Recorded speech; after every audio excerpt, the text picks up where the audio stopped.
दोस्तों, आपकी कामयाबी आपके घर में सुख शांति लाती है। आपका हमेशा मुस्कुराना, हमेशा खुश रहना और स्वस्थ रहना जीवन की बेहतरीन खुशियां देता है और आपको इस दुनिया का सबसे सुखी इंसान भी बनाता है। आज की जो कहानी मैं आपको सुनाने जा रहा हूं, इस कहानी में सारी दुनिया का ज्ञान समाहित है और सभी मुसीबतों का समाधान भी है। इसलिए इस कहानी को आप अंत तक जरूर देखिएगा। बहुत समय पहले की बात है। एक छोटा सा नगर था। उस नगर में एक बहुत ही धनी सेठ रहा करता था। उस धनवान सेठ के पास कहने को सब कुछ था, किसी चीज की कोई कमी नहीं थी। उस धनवान सेठ ने अपने जीवन में बहुत बड़े बड़े मुकाम हासिल किए थे। उसने अपने जीवन में कई सफलताएं प्राप्त की थी। वह जिस नगर में भी व्यापार करने जाता, वहां पर भी उसे सफलता मिलना निश्चित था। वह अपने जीवन में कभी भी हारा नहीं था। उसका व्यापार भी खूब जोरों शोरों से चल रहा था। उसके पिताजी ने उसे ऐसी 4 बातें बता रखी थीं, जिसका वह नियमित पालन किया करता था और उन्हीं बातों का अनुसरण किया करता था। और उन्हीं बातों की वजह से उसका जीवन बड़ा ही सुखमय था। वह जीवन के हर क्षेत्र में सफल था।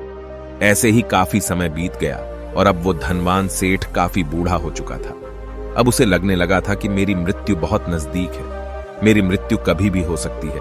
और वह जानता था कि उसका बेटा बहुत भोला है, बहुत नादान है, उसे अभी दुनियादारी की समझ नहीं है। इसलिए उसने अपने बेटे को अपने पास बुलाया और अपने बेटे से कहा, बेटा, मैंने अपने पिताजी से 4 बातें सीखी थीं और उन्हीं बातों को मैंने अपने जीवन में उतारा। उन्हीं के अनुसरण की वजह से आज मैं अपने जीवन में इतना सफल हूं, अपना जीवन सुखमय पूर्वक बिता रहा हूं। उन्हीं बातों की वजह से आज मैं इतना सुखी हूं, संतुष्ट हूं और इतना धनवान हूं। ना ही कभी मुझे कोई बीमारी हुई और ना ही मुझे कभी कोई धन की कमी हुई। और तुम देख ही पा रहे हो कि मैं इस नगर का सर्वश्रेष्ठ धनवान हूं। लेकिन आज मेरे पास जो कुछ भी है, मैं उससे संतुष्ट हूं, मैं खुश हूं। लेकिन मैं चाहता हूं कि तुम मुझसे भी आगे बढ़ो। तुम और नाम कमाओ, तुम और धन कमाओ, लोग तुम्हारे बारे में जाने, तुम्हें पहचाने, क्योंकि हमारा समय कुछ और था और तुम्हारा आने वाला समय कुछ और ही है। उस धनवान सेठ ने अपने बेटे को अपने और करीब बुलाया और उससे कहने लगा, बेटा, आज मैं तुमको दुनिया की ऐसी 4 महत्वपूर्ण बातें बताने जा रहा हूं जो मुझे मेरे पिताजी ने बताई थी और इसी के कारण आज मैं इतना सफल हूं। यदि तुमने इन सभी बातों को अपने जीवन में उतार लिया, इनका नियमित तौर पर पालन किया, इनका अनुसरण किया, तो तुम भी अपने जीवन में बहुत धनवान बन जाओगे, अपने जीवन को बहुत सुखमय तौर पर बिताओगे। इन बातों के अनुसरण से न तो तुम्हारे घर परिवार में कोई दुख आएगा और न ही तुम्हारे व्यापार में कभी कोई परेशानी उत्पन्न होगी। इतना कहकर धनवान सेठ अपने बेटे को 4 बातें बताना शुरू करता है। वह कहता है, बेटा, सबसे पहली बात है काम पर छांव में जाना और छांव में आना। दूसरी बात, अपने घर के चारों तरफ चमड़े की बाड़ रखना। तीसरी बात, हमेशा खाने को मीठा करके खाना। और चौथी बात, अपनी पत्नी को हमेशा बांध कर रखना। इतना कहकर वह धनवान सेठ अब निश्चिंत हो चुका था। वह यह जानता था कि उसका बेटा बहुत भोला है। वह अपने पिता की बात अवश्य मानेगा और इन सभी 4 बातों को अपने जीवन में उतारेगा और इनका अनुसरण भी करेगा। देखते देखते कुछ महीने बीत गए और फिर एक दिन धनवान सेठ मृत्यु को प्राप्त हो गया। अपने पिता की मृत्यु के बाद उस धनवान सेठ के बेटे ने उन सभी 4 बातों को एक कागज पर लिख लिया ताकि वह उन्हें भूल न जाए और उन्हीं बातों को वह अपने जीवन में उतारने लगा। उन 4 बातों का अनुसरण करने लगा। सबसे पहली बात जो उसके पिता ने उससे कही थी, छांव में जाना और छांव में आना, तो उसने अपने घर से लेकर अपनी दुकान तक पूरे रास्ते पर एक टेंट लगवा दिया, क्योंकि उसके पास पैसा तो बहुत था और उसे कोई रोकने वाला भी नहीं था। जब भी कोई उससे पूछता कि आखिर तुमने ऐसा क्यों किया, तो वह उसके जवाब में बस इतना ही कहता कि मेरे पिताजी ने मुझसे ऐसा ही करने को कहा है। इसके बाद उसने अपने पिता की अगली बात का अनुसरण किया। उसने अपने घर के दोनों तरफ चमड़े की एक दीवार खड़ी करवा दी। इसे देखकर आसपास के लोग बहुत क्रोधित हो गए। वे लोग उससे झगड़ा करने पर भी उतर आए। कई लोगों ने तो यह तक कह डाला कि आखिर तुमने ऐसा क्यों किया, चमड़े की बाड़ तुमने क्यों खड़ी करवा दी, चमड़े से बहुत बदबू आती है और इससे हमें तकलीफ होती है, इसे आज ही निकलवा दो। लेकिन कोई उसका कुछ भी ना बिगाड़ सका, क्योंकि उसके पास बहुत पैसा था। इसलिए कोई भी व्यक्ति उसका ज्यादा समय तक विरोध न कर सका और उसने भी मन बना लिया था कि वह अपने पिता की सभी बातों को पूरे दिल से मानेगा। उसके पिता ने उसे तीसरी बात कही थी, खाने को मीठा करके खाना। जिस कारण वह अपनी पत्नी से हर रोज खाने में कुछ मीठा ही बनवाता था। कभी सेवियां, कभी खीर, कभी हलवा तो कभी मिठाइयां। हमेशा यही सब खाता रहता। और उसके पिता ने उसे चौथी बात कही थी, अपनी पत्नी को हमेशा बांध कर रखना, जिस कारण वह हर रोज अपनी पत्नी को रस्सी से बांध कर रखता था।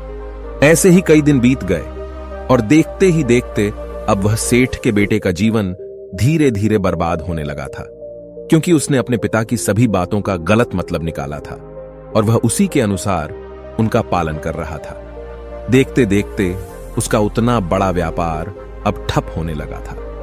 उसके यहां पर ग्राहकों की संख्या कम होने लगी थी, क्योंकि जब उसका मन करता तब वह दुकान जाया करता और जब उसका मन करता तो वह दुकान से वापस घर लौट आता। उसका अपने पिताजी के इस कारोबार में मन नहीं लगता था। इस कारण उसके सारे ग्राहक अब उससे नाराज होने लगे थे। उसके सारे ग्राहक अब एक एक करके उस दुकान को छोड़ते चले जा रहे थे। इसी कारण उसका पूरा व्यापार अब ठप हो चुका था। जिस व्यापार को खड़ा करने में उसके पिताजी ने खून पसीना एक कर दिया था, उस व्यापार को उसने कुछ ही महीनों में पूरी तरह से बर्बाद कर दिया था। अब उसका धंधा बहुत कम हो चुका था, जिस कारण वह बहुत परेशान रहता था। वह बहुत चिंतित रहता था और इसके साथ ही उसने अपने घर के चारों तरफ चमड़े की दीवार खड़ी करवाई थी। उस कारण आसपास पर बहुत गंदी बदबू फैल चुकी थी। इसलिए जो भी उसके आसपास रहते थे उन सभी ने वह घर छोड़कर कहीं और पर अपना बसेरा बसा लिया। चमड़े की बदबू के कारण अब उसके घर में भी कोई नहीं आता था। यहां तक कि उसके मित्र और रिश्तेदार भी उस घर में आने से कतराते थे। लेकिन अब भी उसे समझ नहीं आ रहा था कि आखिर ये सब हो क्यों रहा है। वो बहुत परेशान रहने लगा था और वह हमेशा मीठा भोजन किया करता था, जिस कारण उसका वजन बहुत ज्यादा बढ़ चुका था और इस मोटापे के कारण उसके शरीर में न जाने कितनी सारी बीमारियों ने अपना घर बना लिया था। आए दिन उसके घर पर वेद आने लगे थे। इन्हीं कारणों से अब उसका पैसा भी इन चीजों में बर्बाद होने लगा था और अपने पिता की चौथी बात उसने मानी थी। वह थी अपनी पत्नी को बांध कर रखता, जिसकी वजह से उसकी पत्नी उससे नाराज हो गई और वह घर छोड़कर अपने मायके लौट गई। उसने अपनी पत्नी को मनाने की कोशिश की, तरह तरह के उपाय किए, लेकिन उसकी पत्नी नहीं मानी। और वैसे भी कोई भी स्त्री ऐसे मर्द के साथ क्यों रहना चाहेगी जो उसे बेवजह ही बेबात पर बांध कर रखता हो। देखते देखते अब वह सेठ के बेटे का पूरा जीवन बर्बाद हो चुका था। न तो अब उसके पास व्यापार बचा था, न ही धन, न ही उसकी पत्नी, और न ही वह रिश्तेदार जो पैसों के लिए उसके आसपास घूमा करते थे। और तो और अब उसका स्वास्थ्य भी ठीक नहीं रहता था, जिस कारण वह बहुत चिंतित रहने लगा था, बहुत परेशान रहने लगा था। उसे यह सब समझ ही नहीं आ रहा था क्या हो रहा है और क्यों हो रहा है। इन सभी बातों को लेकर तो बहुत परेशान रहता और वह मन ही मन अपने पिताजी को कोसा करता, कहता, पिताजी आपने तो मेरा पूरा जीवन बर्बाद कर दिया। आपकी उन 4 बातों के कारण आज मुझसे मेरा सब कुछ छिन चुका है। न तो मेरे पास व्यापार रहा, न ही धन दौलत, न ही वह रिश्तेदार, न ही मेरी पत्नी, और यहां तक कि मेरे स्वास्थ्य ने भी मेरा साथ छोड़ दिया है। आप ही के कारण आज मेरा पूरा जीवन बर्बाद हो चुका है। यदि मैंने आपकी वह 4 बातें न मानी होती, यदि मैंने उन्हें अपने जीवन में न उतारा होता, तो आज मैं एक सुखमय जीवन जी रहा होता। आपकी इन 4 बातों पर चलकर मुझे क्या मिला? मैंने एक आज्ञाकारी बेटे की तरह आपकी सारी बातें भली भांति मानी, उन पर यकीन किया, उनका अनुसरण किया। लेकिन मैं ही मूर्ख था जो मैंने आपकी उन बातों पर आंख बंद करके यकीन कर लिया। इतना कहकर वह फूट फूट कर रोने लगा। तभी उसे एक दिन पता चला कि उसके पास के नगर में एक साधु आए हुए हैं और वह साधु सभी की समस्याओं का हल बताते हैं। चाहे कैसी भी समस्या हो, वह उसका निवारण अवश्य करते हैं। यह सुनकर उसने सोचा कि चलो एक बार मिलकर देखता हूं, हो सकता है कि मेरी भी समस्या का समाधान मुझे मिल जाए। इस आशा के साथ वह उन साधु के पास पहुंचा। वहां पहुंचकर सीधा उनके चरणों में जा गिरा और जोर जोर से रोने लगा। वह कहने लगा, हे गुरुवर, अब आप ही मुझे बचा सकते हैं। मेरे पिताजी ने तो मेरा पूरा जीवन बर्बाद करके रख दिया। आज मेरी जो भी स्थिति है वह सब मेरे पिताजी के कारण ही है। मेरे पिताजी ने मुझे जैसा कहा मैंने वैसा ही किया। हमेशा एक अच्छे बेटे की तरह उनकी सारी बातें मानी, अपने सारे फर्ज निभाए, और देखिए मेरे पिताजी ने मेरे साथ क्या किया। मरते मरते भी वह मुझे गलत बात सिखा गए और उसका खामियाजा मुझे आज भुगतना पड़ रहा है, क्योंकि मैंने उनकी सभी बातों को अपने जीवन में उतारा, उनका अनुसरण किया, और देखिए आज मेरे साथ क्या हो गया। मेरा तो पूरा जीवन ही बर्बाद हो गया। मैं अब तक यह नहीं समझ पाया कि मेरे पिताजी ने मेरे साथ ऐसा क्यों किया। क्या मैंने उनके साथ कुछ गलत किया था? इतना कहकर वह उन साधु के सामने और भी जोर जोर से रोने लगा। तभी वह साधु महाराज उस सेठ के बेटे से कहते हैं, बेटा चुप हो जाओ, पहले मुझे अपनी सारी बात तो बताओ। आखिर तुम्हारे साथ क्या हुआ है? तुम इस तरह से क्यों रो रहे हो? तुम्हारी इस परेशानी का क्या कारण है? उन साधु के इतना कहने पर उस सेठ के बेटे ने पर्ची उन साधु के हाथ में रख दी, जो उसने अपने पिता की मृत्यु के बाद लिख रखी थी, जिसमें उसने अपने पिता की चारों बातें लिखी थी। उन साधु ने पर्ची ली और उसे पढ़ने लगे, और उन्होंने जैसे ही वह पढ़ा, वह जोर जोर से हंसने लगे, और वह उस सेठ के बेटे से कहते हैं, तुम कितने बड़े मूर्ख हो। तुम्हारे पिता ने तो तुम्हें दुनिया का सारा ज्ञान दे दिया, लेकिन तुम उसे समझ नहीं पाए। तुम उसका सही तरह से पालन नहीं कर पाए और कहते हो कि तुम्हारे पिता ने तुम्हें गलत राह दिखाई है, तुमने गलत संदेश दिया है। तुम्हारे पिताजी तो तुम्हारी परीक्षा ले रहे थे कि तुम उनकी बातों को समझ पाते हो या नहीं, तुम उनकी बातों का सही मतलब निकाल पाते हो या नहीं। यदि वह चाहते तो इसका मतलब तुम्हें अच्छी तरह से बता सकते थे, लेकिन वह चाहते थे कि तुम इन बातों का मतलब खुद से जानो, खुद से समझो कि इन बातों का क्या अर्थ है। लेकिन अब तो ऐसा प्रतीत होता है कि मानो तुम्हारी बुद्धि बिल्कुल भ्रष्ट हो चुकी है। तुमसे बड़ा मूर्ख मैंने आज तक नहीं देखा। जिसके पास दुनिया का इतना बड़ा ज्ञान हो, वह भला इतनी बड़ी मूर्खता कैसे कर सकता है? तुम्हारे पास कोई ज्ञान नहीं है, तुमने कोई भी ज्ञान अर्जित ही नहीं किया। अगर तुम इन बातों का सही मतलब समझ चुके होते तो तुम भी अपने जीवन में अपने पिता की तरह ही सफल होते, खुश होते, और तुम्हारा जीवन सुखमय तरह से बीत रहा होता। लेकिन तुम इतने बड़े मूर्ख हो कि तुमने अपने पिता की बातों का गलत मतलब निकाल लिया। उन बातों के मतलब के बारे में तुमने सोचा तक नहीं। उन्होंने जैसा कहा तुमने वैसा करना शुरू कर दिया। यदि तुम्हें उन बातों का अर्थ नहीं पता चल रहा था तो तुम किसी ज्ञानी से मिल सकते थे, तुम उससे उस बात का मतलब निकाल लेते। लेकिन जैसा तुमने अपने पिता की इन बातों को समझा है, इसका मतलब वैसा नहीं है। इस पर वह धनवान सेठ का बेटा कहता है, हे गुरुवर, आप क्या कहना चाहते हैं? क्या मैं अपने पिता की बातों को सही नहीं समझ रहा? और वैसे भी इसमें समझने लायक है क्या? उन्होंने तो सब कुछ साफ साफ ही बताया था और मैंने उन्हें अपने जीवन में उसी तरह से उतार लिया। तो फिर मैंने गलत क्या किया है? इस पर गुरुवर एक बार फिर मुस्कुराने लगे और उस सेठ के बेटे से कहते हैं, बेटा, ये जो बातें लिखी गई हैं, इन बातों के पीछे एक गहरा अर्थ है जिसे तुम समझ नहीं पाए। इसी कारणवश तुमने यह मूर्खता कर दी और इसी कारणवश तुमने अपना पूरा जीवन बर्बाद कर लिया। लेकिन अब भी कुछ नहीं बिगड़ा, अब भी तुम्हारे पास बहुत समय है। यदि तुम चाहो तो अब से मेहनत करके भी तुम अपने जीवन में एक बार फिर से वह खुशहाली व समृद्धि सब कुछ हासिल कर सकते हो। इस पर वह सेठ का बेटा कहता है, ठीक है, कृपया करके मुझे उन चारों बातों का मतलब समझाइए। आखिर उन चार बातों का क्या अर्थ है? इस पर साधु सेठ के बेटे को कहते हैं, तुम्हारे पिताजी ने तुमसे कहा था काम पर छांव में जाना और छांव में आना। इसका मतलब यह है सूर्य निकलने से पहले ही तुम दुकान पर पहुंच जाना और सूर्यास्त होने के बाद ही तुम वापस घर आना, जिससे तुम्हें दुकान पर अधिक से अधिक समय मिल पाएगा। तुम उस काम को अच्छी तरह समझ पाओगे, उस काम को अच्छी तरह से कर पाओगे, उस काम को बढ़ाने में तुम अपना दिमाग लगा पाओगे और तुम अपने काम में तरक्की कर पाओगे। लेकिन तुमने तो इसका गलत ही मतलब निकाल लिया। तुमने तो अपने घर से लेकर दुकान तक एक ऐसा टेंट लगवा दिया जिससे तुम छांव में आ सको और छांव में जा सको। अब तुम ही बताओ, क्या तुमने अपने पिताजी की इन बातों का सही मतलब समझा था? यह सुनकर वह सेठ का बेटा जोर जोर से रोने लगा और कहने लगा, हे गुरुवर, मेरी ही गलती थी। मैंने अपने पिता की इन बातों का गलत मतलब निकाला और इसी कारणवश आज मैं पूरी तरह से बर्बाद हो चुका हूं। मैं ही सबसे बड़ा मूर्ख था। मेरे पिताजी ने तो मुझे इतना महत्वपूर्ण ज्ञान दिया था, लेकिन मैं उस हीरे को पत्थर समझ बैठा।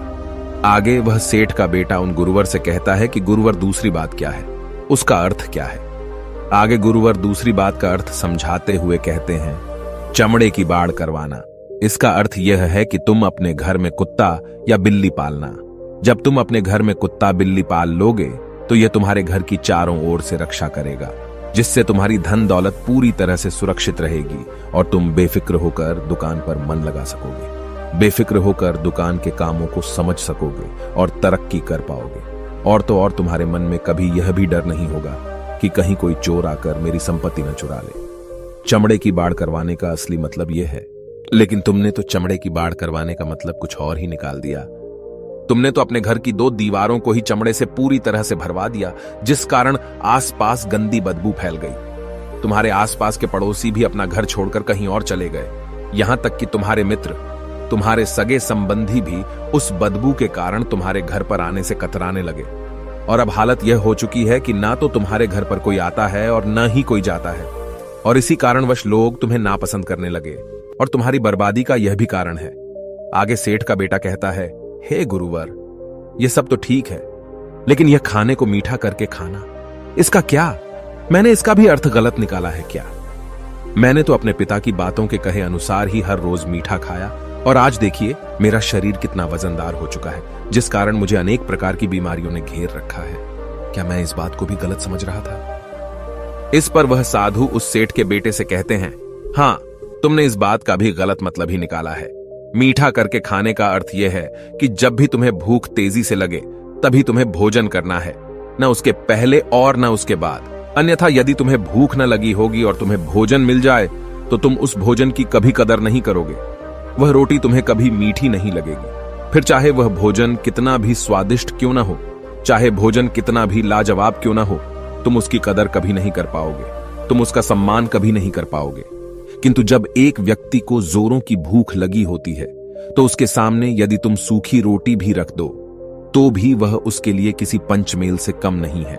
वह उसे प्रेम पूर्वक खाता है, उसका आदर करता है, उसका सम्मान करता है, और वह रोटी उसे मीठी लगती है।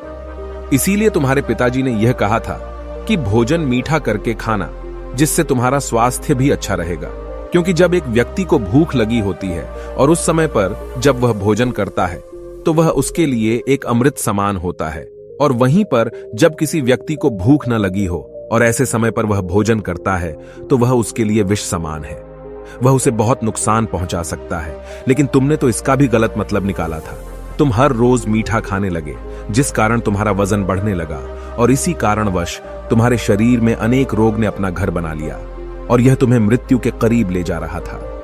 इसलिए आज से जब भी तुम्हें जोरों की भूख लगे तभी भोजन करना तुम्हारे लिए अत्यधिक फायदेमंद होगा और तुम्हारे शरीर को हमेशा निरोगी बनाने में तुम्हारी मदद करेगा। और जब भी तब भोजन की आवश्यकता न हो, तुम्हें भूख न लगी हो, ऐसे समय पर भोजन कभी ना करना। यह तुम्हारे लिए बहुत नुकसानदायक साबित होगा। और यही तुम्हारी तीसरी गलती थी, जिस कारण तुम्हारा पूरा जीवन बर्बाद हो रहा था। आगे सेठ का बेटा कहता है, चौथी बात तो बिल्कुल साफ लिखी गई है, अपनी पत्नी को हमेशा बांध कर रखना, तो इसका अर्थ भी कुछ और है। क्या मैंने इसका भी गलत मतलब निकाला है? इस पर साधु कहते हैं, हां बेटा, अपनी पत्नी को बांध कर रखने का अर्थ यह नहीं है कि तुम रोज रस्सी से बांध कर रखो, बल्कि इसका अर्थ तो यह है कि जब भी तुम दोनों के बीच में कोई आपसी मतभेद हो जाए, कुछ नोक झोंक हो जाए, तो तुम अपनी पत्नी पर हाथ मत छोड़ना। जब तक एक स्त्री का पति उसके साथ रिश्ते में बंधा होता है तो वह अपने रिश्तों में बंध जाती है और वह अपने रिश्ते को पूर्ण तरीके से निभाने का हर मुमकिन प्रयास करती है। और ऐसे समय पर यदि तुम्हारे बीच कुछ नोक झोंक हो जाए, कुछ गलतियां हो जाए, और ऐसे समय पर तुम उस स्त्री का हाथ नहीं छोड़ते, तो वह तुम्हें छोड़कर कभी नहीं जाएगी। लेकिन इसका अर्थ यह भी नहीं है कि तुम अपनी पत्नी पर अत्याचार करो, बल्कि तुम्हारे पिताजी यहां पर कहना चाहते थे कि जो भी कोई व्यक्ति तुम्हारे साथ किसी रिश्ते में जुड़ा हुआ है, उसे अपने रिश्ते में इस तरीके से बांध लो कि वह तुम्हारे साथ झगड़े और नोक झोंक के बाद भी नुकसान न पहुंचा सके, वह तुम्हारे साथ कुछ गलत न कर सके और तुम्हारा फायदा न उठा सके। अपने रिश्तों को हमेशा बांध कर रखना, उन्हें खुला मत छोड़ना, अन्यथा वह तुम्हारे हाथ से फिसल जाएंगे। और हम में से अधिकांश लोग अपने जीवन में यही गलतियां करते हैं और अपने नए रिश्तों को कभी समय नहीं देते, जिस कारण उनका रिश्ता उतना मजबूत नहीं हो पाता और इसी कारणवश वह अपने रिश्ते से हाथ धो बैठते हैं। और यही गलती तुमने भी की। तुमने तो अपनी पत्नी को बांध कर रखा था, तो भला वह तुम्हें कैसे माफ कर सकती है? और यही कारण है कि वह तुम्हें छोड़कर चली गई। तुमने जो अपनी पत्नी के साथ किया वह माफी के लायक नहीं है, लेकिन तुम्हें अपनी पत्नी से माफी मांगनी चाहिए क्योंकि तुमने गलत किया है। इसलिए जाओ और अपनी पत्नी से माफी मांगो, उसे वापस घर लाओ। और यही वह 4 बातें थीं जो तुम्हें तुम्हारे पिता ने समझाने का प्रयास किया था, लेकिन तुमने इन सभी बातों का गलत मतलब निकाला और इसी कारणवश तुम पूरी तरह से बर्बाद हो गए। किंतु अभी भी तुम्हारे पास बहुत समय है। यदि तुम इन सभी बातों का सही से अनुसरण करते हो तो तुम अपने जीवन में एक बार फिर से वह सब कुछ हासिल कर सकते हो जो तुमने खोया है। ये सारी बातें हमारे जीवन की पूरी परेशानियों का समाधान है। तुम किसी भी तरह से इनको देख सकते हो। यदि तुम कामयाब होना चाहते हो तो तुम्हें मेहनत करनी ही होगी। सूर्य निकलने से पहले तुम्हें अपने घर से निकलना होगा और हमेशा सूर्य के ढलने के बाद ही तुम्हें घर वापस लौटना होगा, ताकि धन दौलत को कोई तुमसे छीन न ले। तुम्हें अपने रिश्तों को कुछ इस तरीके से बांधना होगा ताकि वह रिश्ते तुम्हें परेशान न करें, तुम्हें तकलीफ न पहुंचाएं, तुम्हारा फायदा न उठाएं। और हमेशा एक अच्छा और स्वस्थ भोजन करना जब तुम्हें भूख लगी हो, ताकि तुम्हें जो भी सांसें मिली हैं तुम उसे खुशी खुशी जी सको। और अपने रिश्तों को हमेशा बांध कर रखना, उन्हें खुला मत छोड़ना, अन्यथा वह तुम्हारे हाथ से फिसल जाएंगे। और अपने घर में अवश्य ही कुत्ते या बिल्ली को जरूर पालना, ताकि तुम्हारा धन हमेशा सुरक्षित रहे। इन सभी बातों का अपने जीवन में अनुसरण करने के बाद तुम अपने जीवन में सब कुछ एक बार फिर पा सकते हो जो तुमने आज तक खोया है, और हो सकता है कि तुम इससे भी अधिक उन्नति कर पाओ, इससे भी अधिक समृद्धि पा सके, अपने जीवन को खुशहाल और सुखमय बना सके। इतना कहकर साधु शांत हो गए और सेठ का बेटा भी अपनी सभी गलतियों को समझ चुका था। उसने उन गुरु को प्रणाम किया और वापस अपने घर लौट गया। उसने उन सभी चारों बातों को अपने जीवन में उतारा, उनका सही सही अनुसरण किया। उसके बाद से उसके जीवन में सकारात्मक प्रभाव दिखने लगे। वह एक बार फिर से अपने व्यापार को खड़ा करने में सफल रहा। वह एक बार फिर से अपनी पत्नी को घर लाने में सफल रहा, और देखते ही देखते उसका जीवन सुखमय और आनंदमय हो गया था। मुझे उम्मीद है कि आपको यह कहानी पसंद आई होगी और आपने इससे कुछ सीखा होगा। कहानी के बारे में अपने विचार आप हमें नीचे कमेंट बॉक्स में कमेंट करके बता सकते हैं। जाने से पहले वीडियो को लाइक करें और चैनल को सब्सक्राइब जरूर करें। नमो बुद्धाय।